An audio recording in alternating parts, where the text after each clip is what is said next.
I think spiritual hunger and thirst is that all-consuming passion to be deeply connected to God. The ability to hear God's voice, to sense the prompting and the moving of the Spirit, moving us out in mission, moving us in relational connection. But I really think it flows out of that desire that we would be more like Jesus, and that our lives would reflect that centrality of commitment to Christ. I think both the metaphor of hunger and thirst, which, of course, God has designed us with physical hunger and thirst because we have to have food and water or we die. And we might forget that there is a parallel in the spiritual realm where we have to have God for our nourishment, for our daily bread. He calls it daily bread, or we will die spiritually. And so I see hunger and thirst as getting in touch with our yearnings and desires for God Himself.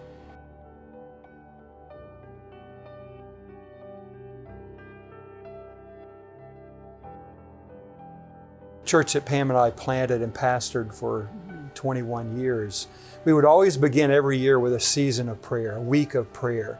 And I often came into those weeks hungry for God.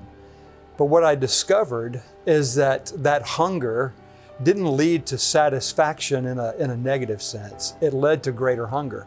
And the more I pursued Him, the more we as a community sought after Him, the greater my hunger was. And so it's interesting that God really does use both ends of the spectrum. This is the one place where eating and satisfying that yearning of our spirit actually leads to even greater hunger.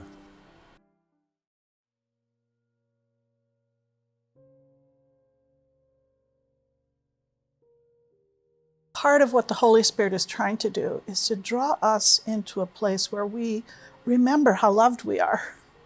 And then when we remember that He's our Father, Romans 8 says the Spirit testifies with our spirit that we are God's sons and daughters.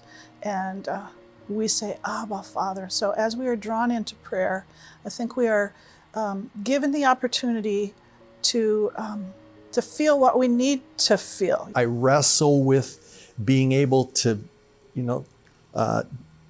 turn down the noises, things that are always kind of coming at us on social media and in other ways, to be able to hear the heart of God, to be quiet, to listen, to hear the frequency of the voice of God and promptings of the Spirit.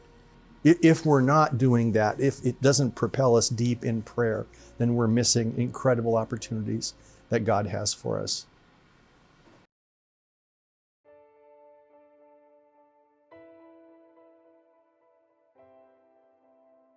Wesley never intended to create an institution. He wanted to be a part of a movement of God's Spirit that would transform lives, communities, even society, and it did.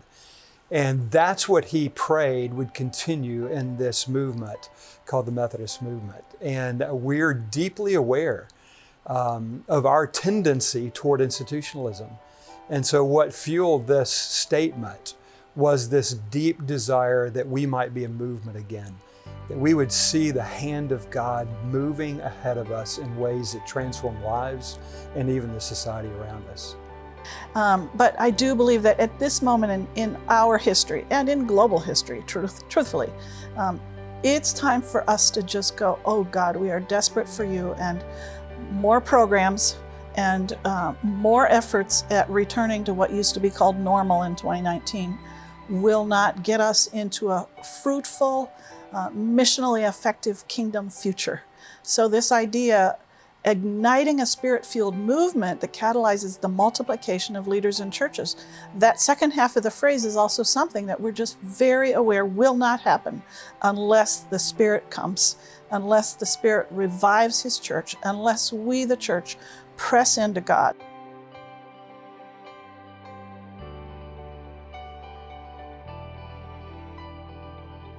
the only way through in this season is a deep, deep commitment to Christ and a hunger and a passion in our own hearts that say, God, I'm going to lay down my own agendas and I'm going to seek you. I'm going to follow you.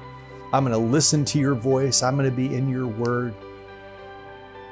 And the amazing thing that happens then when we take that kind of a priority is that it attunes our heart to the things of God and creates a sense of relational, both relational expectation and a relational understanding of the people around us who are in need and our great need for God. But boy, if ever there was a time when we need hunger and passion in our relationships, it's now.